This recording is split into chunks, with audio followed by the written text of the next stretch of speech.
Vale, buenas noches para todos y para todas. Como ustedes saben,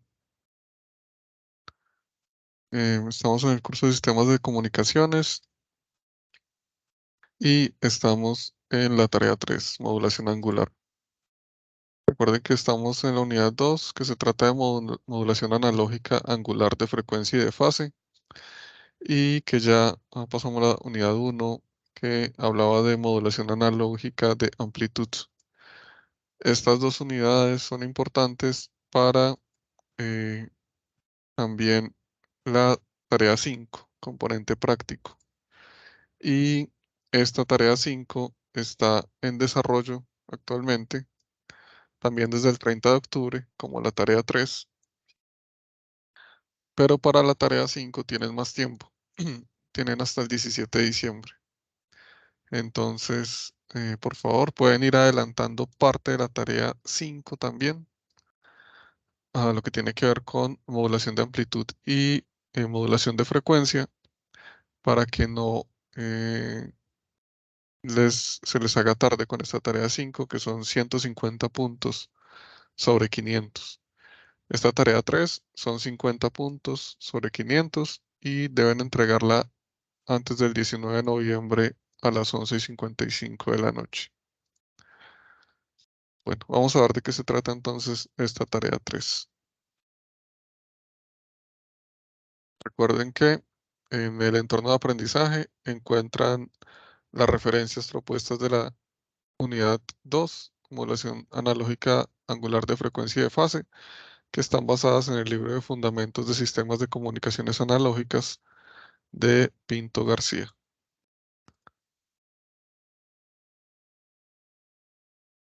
Sí, aquí creo que el libro tal vez no lo había compartido el anterior director.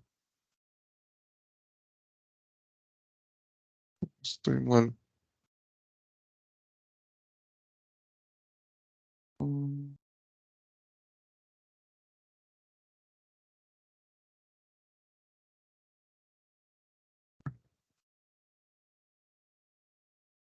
s- El libro lo pueden acceder a través de la biblioteca. Recuerden que tienen que entrar a la biblioteca primero y luego van a poder acceder al libro.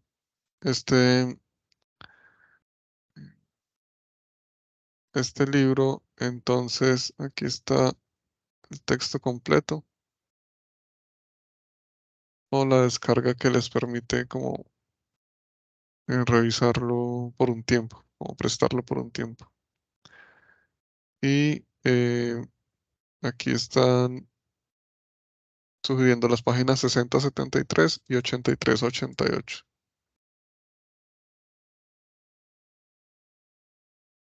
Sí, entonces, aquí estamos viendo modulación analógica, modulación angular,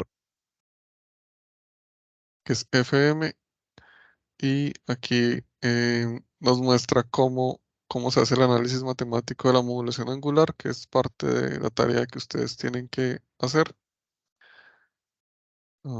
Y pues este capítulo, entonces, el capítulo 6, es el capítulo que ustedes deben revisar, que deben leer para esta tarea.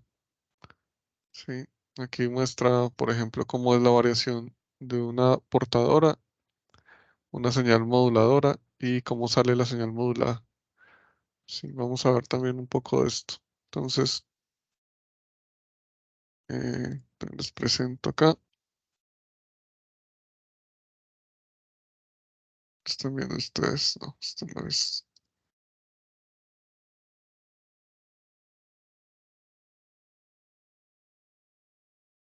Les comparto la presentación.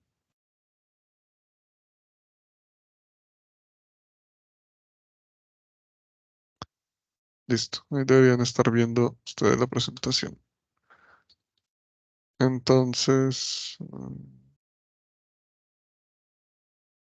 Perdón, no se ve. En este momento lo estamos viendo a usted. vale, entonces, déjenme. Este es- Ahora sí. están viendo ustedes? A ver,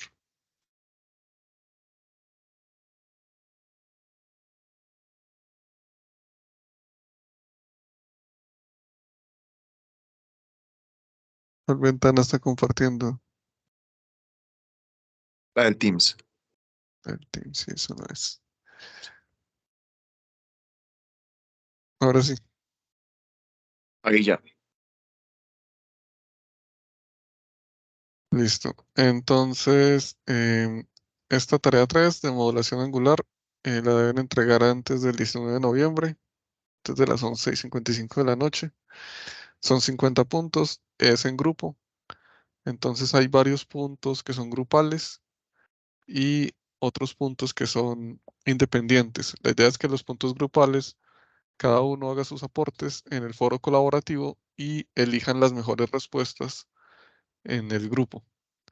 Y de los puntos que son individuales, eh, armen el documento que van a entregar con los aportes de cada uno, ¿sí? Con el desarrollo de los puntos individuales de cada integrante del grupo. Am, la actividad consiste entonces en la parte colaborativa, tiene dos temas principales, que es la modulación angular, y aquí les pedí que expliquen en qué consiste la modulación angular, cómo se logra matemáticamente esa modulación, ya sea de frecuencia o de fase. Eso está en el libro que les estaba mostrando. Esas ecuaciones dicen que usted toma esta señal y la multiplica así, entonces les va a dar una modulación, ya sea de frecuencia o de fase, dependiendo de dónde meten los parámetros de la señal moduladora. Y cómo hallar el índice de modulación y la sensibilidad de desviación, que también es importante para este tema de cómo se modula una señal y cómo se hace la demodulación.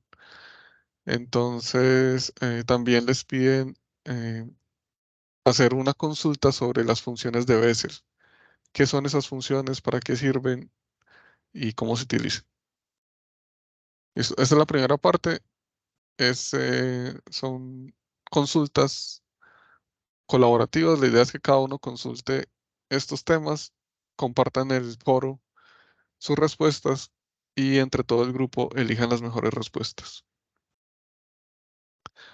Como veíamos en el libro, ustedes pueden tener una señal portadora. Usualmente la señal portadora es una señal de alta frecuencia, ¿sí? Dependiendo del sistema de comunicaciones que nosotros estamos usando, ah, esa es la frecuencia a la que trabaja eh, la señal portadora. ¿Sí? Entonces, si ustedes tienen, por ejemplo, Wi-Fi, que es IEEE 802.11, ese, esa tecnología de comunicación ah, de área local por ondas inalámbricas de microondas de alta frecuencia, utiliza unas frecuencias portadoras, ¿sí? Unas frecuencias como esta, portadoras de 2.4 GHz o 5 GHz, ¿sí? Entonces, estamos hablando um, de frecuencias muy altas, de microondas, ¿sí? 2.4 GHz es la frecuencia a la que funciona el microondas, ¿sí? El horno microondas. Y 5 GHz ya son frecuencias más altas que bueno, tienen algunos problemas de propagación que ustedes de pronto lo han experimentado. Si están detrás de una pared de concreto, la onda se atenúa bastante. Si es concreto reforzado, se atenúa más. Si está lloviendo, también estas señales pueden tener problemas para propagarse. Am, entonces son frecuencias muy altas. Frecuencias que, como dice 2.4 GHz, son 2.400 millones de veces que cambia en un segundo. Eh, y esa es la portadora. Esa portadora nos permite llevar, portar la información que queremos enviar. Entonces, la información que queremos enviar está aquí representada por esta moduladora, que pues en realidad la información no sería así, no sería una señal tan sencilla, sino que sería, por ejemplo, la voz.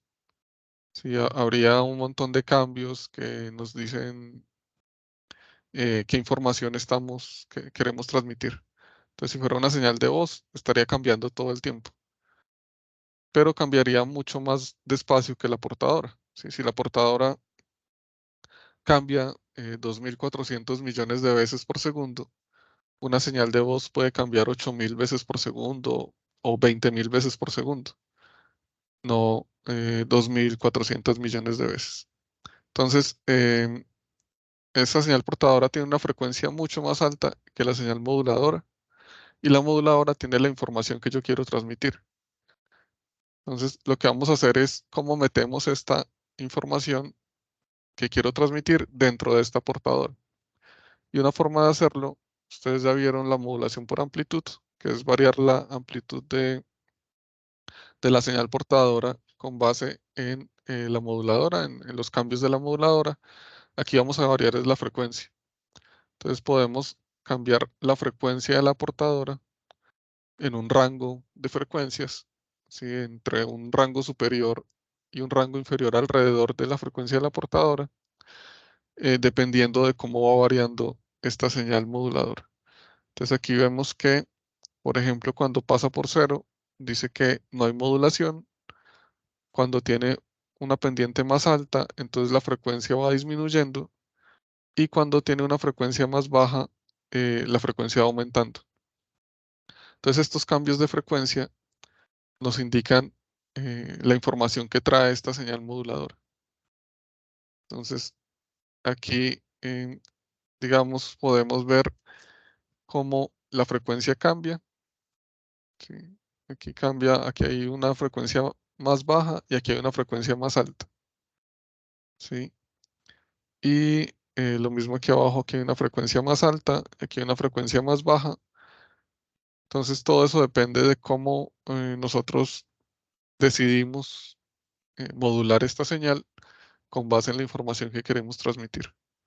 Y eso pues se hace con ecuaciones matemáticas, con cómo multiplicamos esta señal con esta o cómo metemos estos parámetros en esta señal portadora para que cambie, para que vaya cambiando con respecto al tiempo, con respecto a estos cambios en la señal que tiene la información, que es la señal moduladora. Y nos queda una señal modulada que tenemos que luego demodular al otro lado. Sí, que como les decía en una ocasión anterior, es lo que hacen los modems. Modulador, demodulador. Modula a un lado, demodula al otro lado. Vale, esto es modulación por frecuencia. Ustedes ven que va variando la frecuencia. El otro caso es modulación por fase, donde mantenemos la misma frecuencia, pero variamos la fase. Es decir, por ejemplo, aquí tenemos una señal que puede ser seno o coseno, pero en un momento dado que queremos transmitir una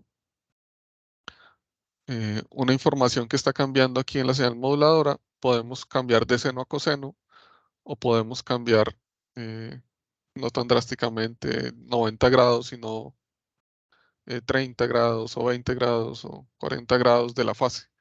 Y eso pues genera cambios en la señal portadora que podemos detectar al otro lado y podemos recuperar. Pero es más robusta esta modulación por frecuencia. El otro punto grupal es el de modulación angular. Entonces, ¿cómo recuperamos la información? ¿Sí? ¿Cómo de esta señal que tenemos aquí abajo, cómo obtenemos de nuevo esta señal de acá? ¿Sí? Esta señal, la moduladora, ¿cómo la obtenemos? Entonces, para eso les piden que expliquen el funcionamiento de un demodulador angular y presenten un esquema electrónico. ¿Sí? Puede ser un esquema electrónico de alto nivel, ¿sí? Donde muestren aquí hay un circuito RLC o un amplificador operacional o si algo no tan a las resistencias y diodos y transistores, no necesariamente podrían hacerlo, o un poco más a la idea de cómo funciona el demodulador angular. Puede ser cualquiera de los dos, un diagrama electrónico como para un montaje o un poco más abstracto. También les piden que presenten un ejemplo donde se evidencie la demodulación angular. ¿Sí? Entonces, este ejemplo les piden que sea una simulación, un video o una aplicación real donde demuestren una demodulación angular. ¿Sí? Entonces, la idea es que busquen ejemplos de dónde estamos usando modulación y demodulación angular y presenten ya sea una simulación, un video o una aplicación real de esa demodulación angular. Se pueden poner un enlace en el trabajo donde muestren ese ejemplo. Esos puntos son grupales. La idea es que presenten una sola respuesta por cada uno de estos puntos, que compartan sus respuestas en el foro y elijan las mejores respuestas. La actividad independiente entonces tiene también varios puntos. El primero habla de multiplexación. Entonces les piden que describan qué es la multiplexación, ¿sí? Definan la multiplexación y para qué se utiliza. Y también que presenten una simulación del proceso de multiplexación en un software. Pueden presentar un video con, con los resultados de cómo se hace esa multiplexación o presentar las imágenes de la simulación de la multiplexación. Aquí también en este punto de multiplexación, les piden que definan varios tipos de multiplexación. Multiplexación por división de frecuencia, multiplexación por división de tiempo y multiplexación por división de longitud de onda. Para cada uno de estos tipos de multiplexación les piden el diagrama electrónico y un ejemplo de dónde se utiliza. Entonces, si ustedes ven aquí, hablan de varios tipos de multiplexación. Cuando hablamos de modulación, aquí atrás, hablamos de modulación, estamos hablando de cómo adaptar una señal, por ejemplo esta, o por ejemplo la voz, cómo adaptar una señal para que sea transmitida por un canal. ¿Sí? Si yo tengo mi voz y la quiero transmitir, probablemente no va a llegar muy lejos si solamente estoy aquí hablando. Pero si la quiero enviar por internet y que les llegue a ustedes, tengo que adaptarla a este canal de internet. Entonces tengo que capturarla de alguna forma, tengo que digitalizarla y tengo que modularla. Así que es adaptarla al canal. Entonces, para adaptarla al canal necesito una señal portadora, que es la frecuencia a la que funciona la tarjeta de red, y meter esta información, esta voz de lo que estoy diciendo, dentro de esa señal portadora para que sea enviada a través de la red. Y al otro lado hacemos el proceso inverso, donde la portadora trae mi voz y la demodula para que ustedes la puedan escuchar. Eso es modulación. Ahora aquí le están hablando de multiplexación. Y multiplexación es cómo podemos aprovechar el canal para que varias personas hablen al mismo tiempo. ¿Sí? Cómo aprovechamos los recursos que son limitados para que varios lo puedan utilizar al mismo tiempo. Entonces, un ejemplo en esta multiplexación por división de frecuencia es lo que tenemos con las emisoras de radio. Si el gobierno tiene un espectro electromagnético que es un recurso limitado. Y ese espectro electromagnético lo podemos dividir en canales para que cada emisora tenga un canal y pueda transmitir todo lo que quieran a través de ese canal sin interferir con los otros canales, sin interferir con otras emisoras. Entonces, esa es una división por frecuencia, por ejemplo. A cada uno le asignamos una frecuencia y cada uno transmite en una frecuencia diferente. ¿Sí? Es como si pudiéramos hablar en varias frecuencias distintas al mismo tiempo. Entonces, varias personas podrían hablar al mismo tiempo, estando todos reunidos y no se interferirían entre ellos. Y uno podría escoger a cuál le escucha, ¿sí? Como sintonizando la frecuencia. Pero como la voz no funciona así, si varios estamos en un salón y todos empezamos a hablar al mismo tiempo, pues no vamos a entender el mensaje porque se van a chocar los mensajes y se van a interferir. Entonces, la multiplexación por división de frecuencia nos permite hacer eso, nos permite asignarle a cada uno un canal y que cada uno transmita, como por ejemplo la radio. Radio por división de frecuencia, radio FM. ¿Qué es la multiplexación por división de tiempo? Entonces, en este caso, tenemos un canal, pero ya no vamos a dividirlo en frecuencias, sino que esa frecuencia del canal la tenemos para todo el mundo. Y lo que hacemos es darles turnos a cada uno para que utilicen el canal. Entonces, cada usuario puede usar el canal 20 microsegundos, por decir algo.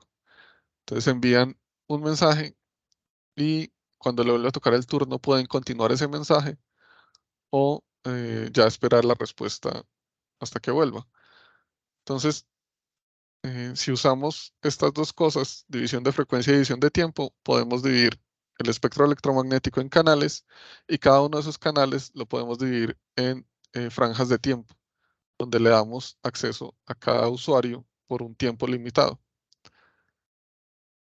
Esta combinación es lo que utilizan las redes celulares. ¿Sí? Las redes celulares entonces utilizan una combinación de esto y otras multiplexaciones como división de código, y a cada usuario le asignan pequeños intervalos de tiempo del orden de microsegundos, y de esa forma todos podemos comunicarnos a una estación base. Digamos, una estación base puede tener cientos de usuarios que hablen al mismo tiempo usando estas multiplexaciones.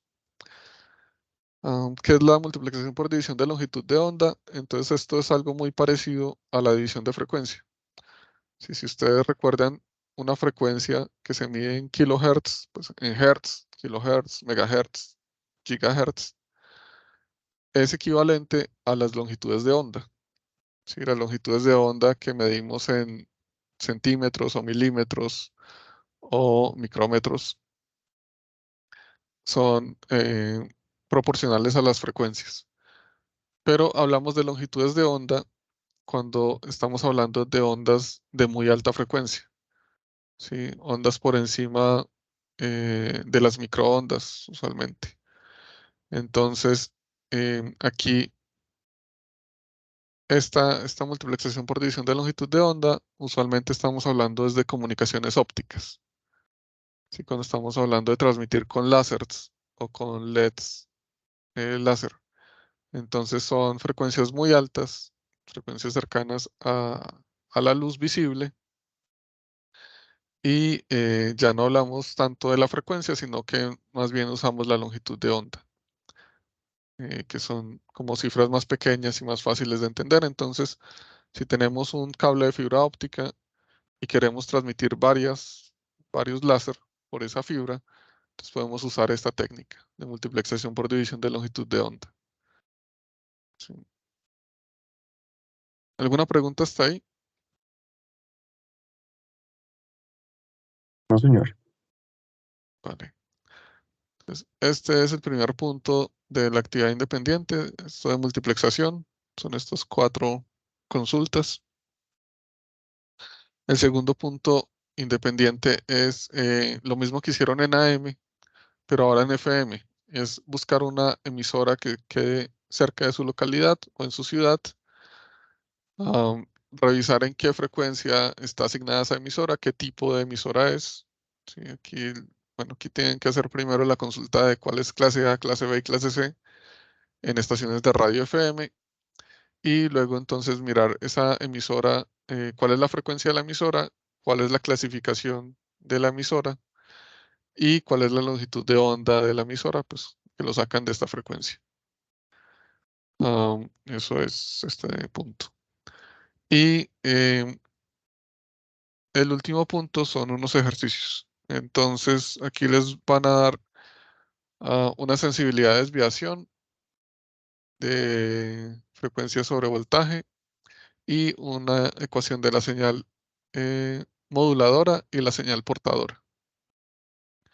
Entonces tienen la señal moduladora, la señal portadora y esta sensibilidad de desviación. Con eso les piden determinar el conjunto de bandas laterales significativas y sus amplitudes, dibujar el espectro de frecuencias y determinar el ancho de banda por Bessel. Entonces, todo esto está basado en esta consulta de acá de las funciones de Bessel.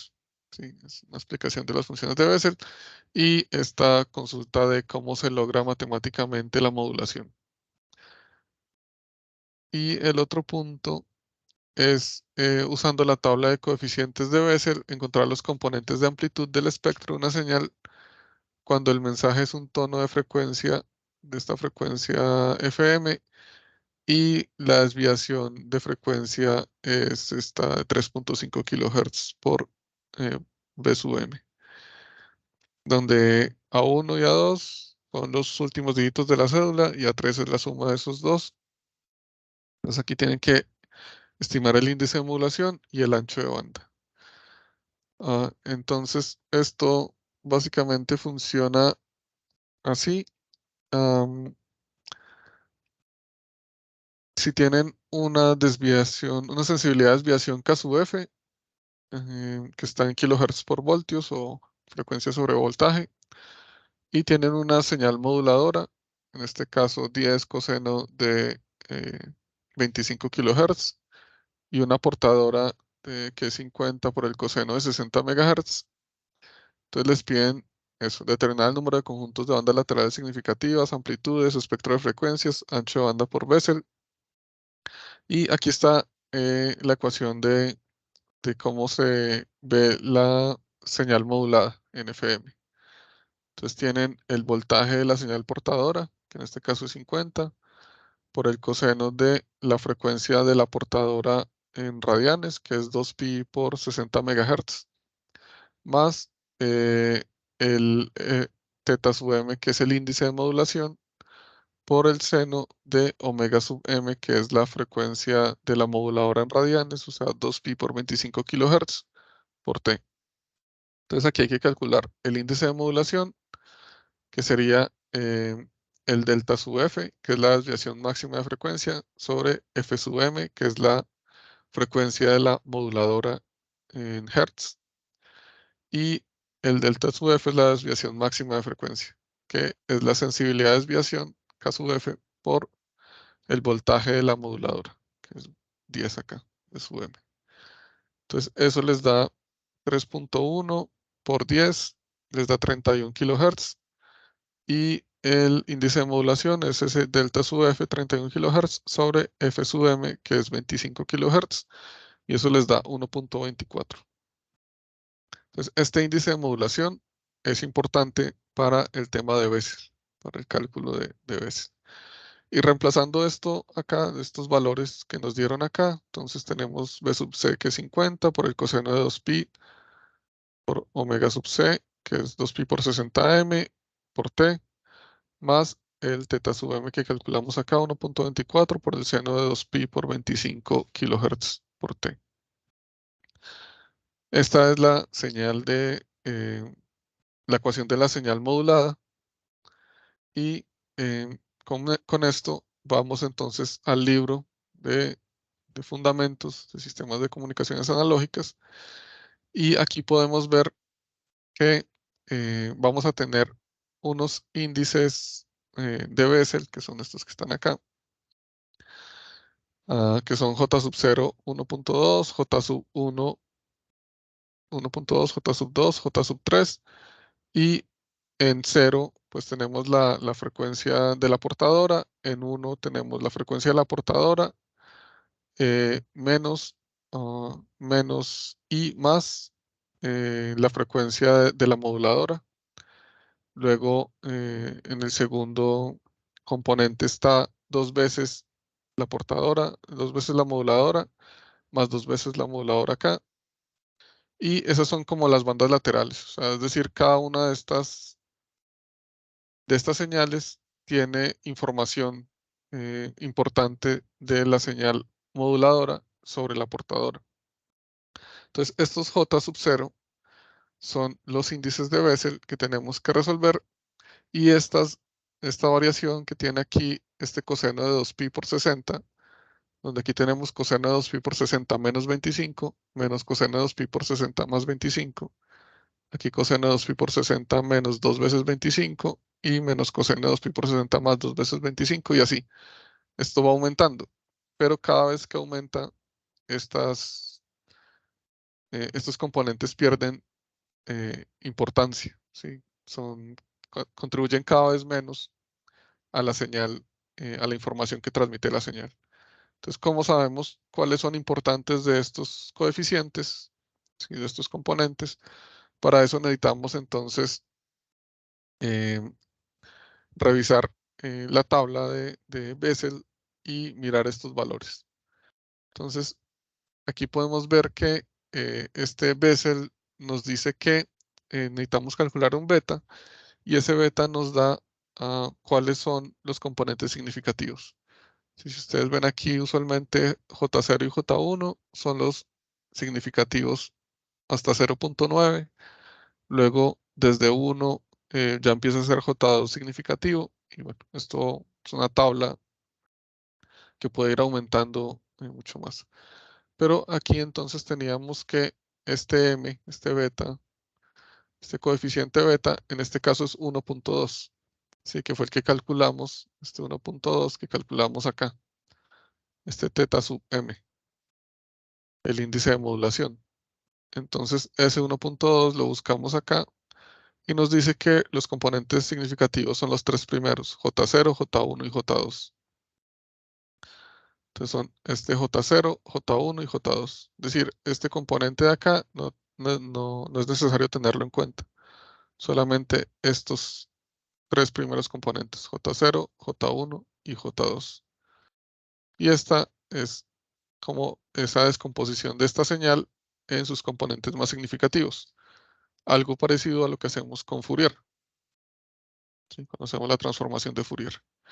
Entonces, esto nos dice que J0 por B sub C es la amplitud de ese componente, J1 por B sub C es la amplitud del siguiente componente y J2 por B sub C es la amplitud del siguiente componente. Entonces J0 0.671, J1 0.498 y J2 0.159.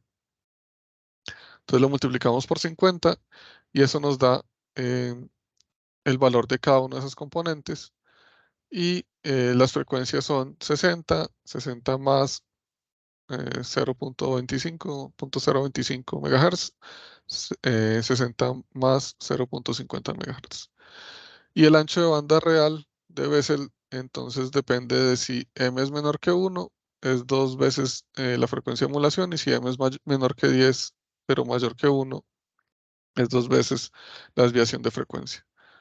En este caso es el segundo, entonces el ancho de banda real sería 62 kHz. Y para graficar eso, entonces volvemos acá.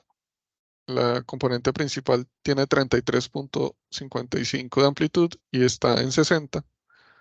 Entonces aquí está 60 y aquí está 33. La siguiente son 24.9 y está en 60.025. Entonces 60.025 y 24.9. Y la siguiente son 7.95 y está en 60.050. Entonces esto lo pueden dibujar ustedes con los cálculos que hacen acá, o lo pueden sacar con Fourier, con la transformada de Fourier de esta ecuación de acá. Y este es el espectro bilateral de frecuencia, alrededor de 60. Entonces, 60 más 25, menos 25, más 50, menos 50 kHz. O solamente a un lado. ¿Sí? Estos dos son equivalentes, son los espectros de frecuencia de la señal. Vale, eso es la presentación de hoy. Recuerden que también está ya corriendo el tema de el componente práctico. Para que le den una mirada, son 150 puntos. Entonces es un peso importante dentro del curso. Creo que es la tarea que tiene más peso dentro del curso. Y esta es independiente. Esta tarea es independiente y tiene varios puntos. Entonces, es importante que empiecen lo más pronto posible. Esta la hacen, la mayoría de la tarea la pueden hacer en MATLAB y en Simulink.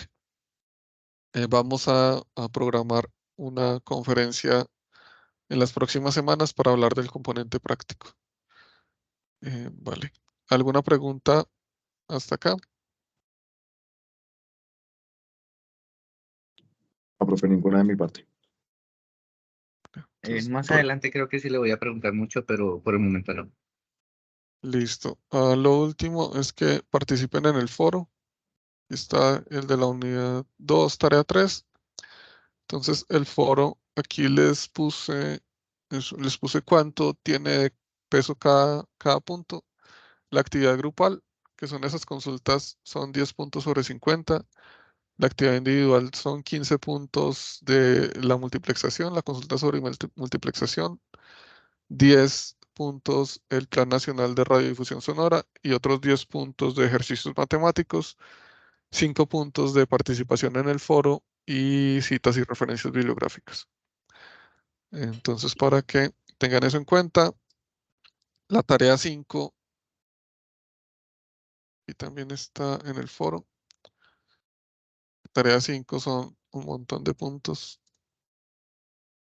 Está modulador de amplitud AM, 25 puntos, modulador de frecuencia FM, 25 puntos, modulador de fase PM, 25 puntos, y los moduladores digitales que los vamos a ver en la próxima unidad.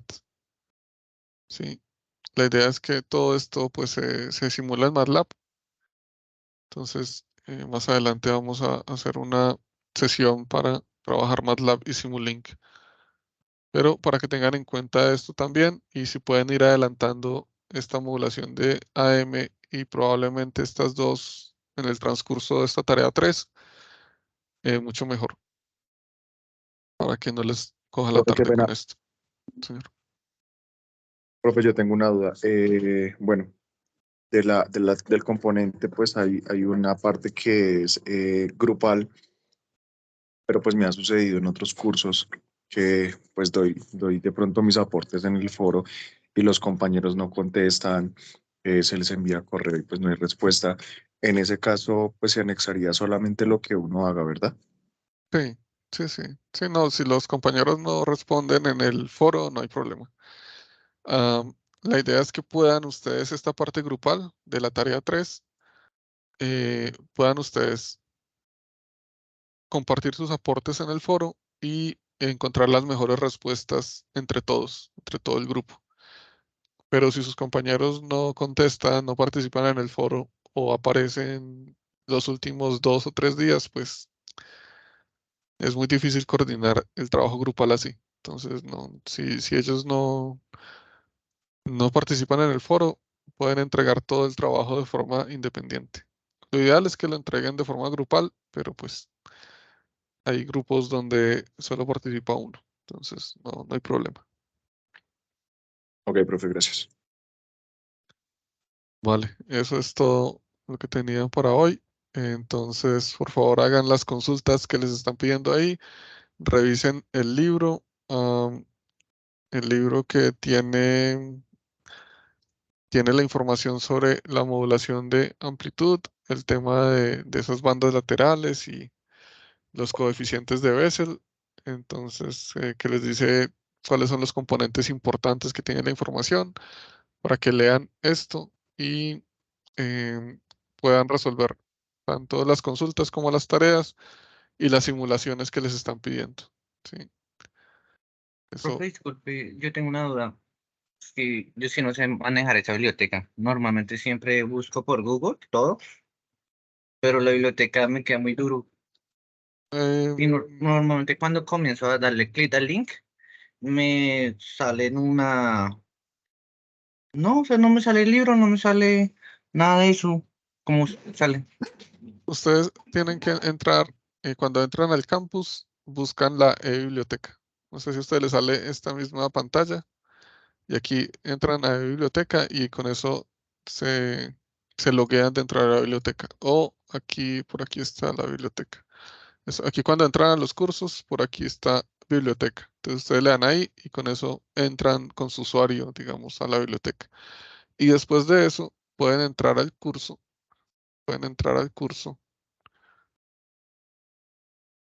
aquí al curso y en el curso entran al entorno de aprendizaje y aquí está unidad 1 o unidad 2 y haciendo clic en este enlace